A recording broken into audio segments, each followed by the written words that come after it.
Hello అండి. ఈరోజు వచ్చేసి నేను కొత్తిమీర నిల్వ పచ్చడి పడుతున్నాను. ఫస్ట్ వచ్చేసి కొత్తిమీరని శుభ్రంగా ఆకులన్నీ వేరుకొని కడుక్కొని నీట్గా 2 రోజులు ఫ్యాన్ కింద ఆరబెట్టుకొని తర్వాత ముక్కలుగా కట్ చేసుకొని అప్పుడు ఆయిల్లో వేయించుకోవాలి. ఆ తర్వాత వచ్చేసి చింతపండు వేడి నీళ్ళల్లో నానబెట్టుకొని తర్వాత దాన్ని ఆయిల్ వేసి ఉప్పు పసుపు వేసి బాగా దగ్గరికి రానివ్వాలి.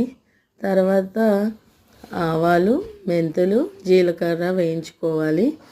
ఆ తర్వాత కొత్తిమీరను బాగా వేయించుకొని ఇలాగా చిన్న చిన్న ఆకుల్ని తీసుకొని వేయించుకోవాలి ఆయిల్లో.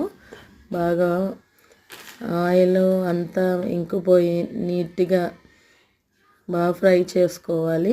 ఎందుకంటే పచ్చడి ఒక 6 నెలలు నిల్వ ఉంటుంది, ఫ్రిడ్జ్లో పెట్టకపోయినా కూడా. అలా చేసుకుంటే మనకి టేస్ట్ కూడా బాగుంటుంది. ఇలా వేయించుకున్నదంతా మొత్తాన్ని బరకగా మిక్సీ పట్టుకోవాలి. అలాగే ఆవాలు మెంతులను కూడా మిక్సీ పట్టుకోవాలి. ఇది వచ్చేసి చింతపండు పేస్టు. తాలింపుకి వచ్చేసి ఆయిల్ వేరుశనగ ఆయిల్ తీసుకున్నాను. తర్వాత పోపులోకి తాలింపు గింజలు వచ్చేసి పచ్చెనగపప్పు, ఆవాలు, వెల్లుల్లిపాయలు, ఎండుమిర్చి వేసుకున్నాను. తర్వాత కారం వచ్చేసి 1/2 కిలో తీసుకున్నానండి. 3 కట్టలు కొత్తిమీరకి దీపక్ కారం అన్నమాట. మంచిగా బాగుంటుంది అది.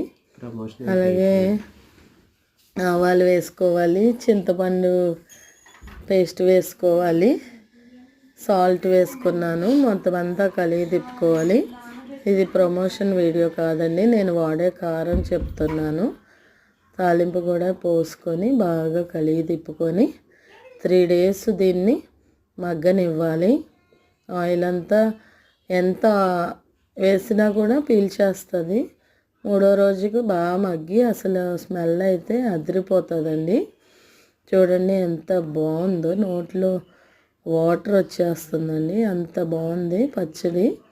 దీన్ని 3వ రోజు అన్నంలో కలుపుకొని తింటే ఉందండి, అసలు చాలా బాగుందండి. అసలు మీరు నమ్మరు, ఒకసారి పట్టుకొని ట్రై చేయండి. దీని టేస్ట్ అయితే అదిరిపోతుంది.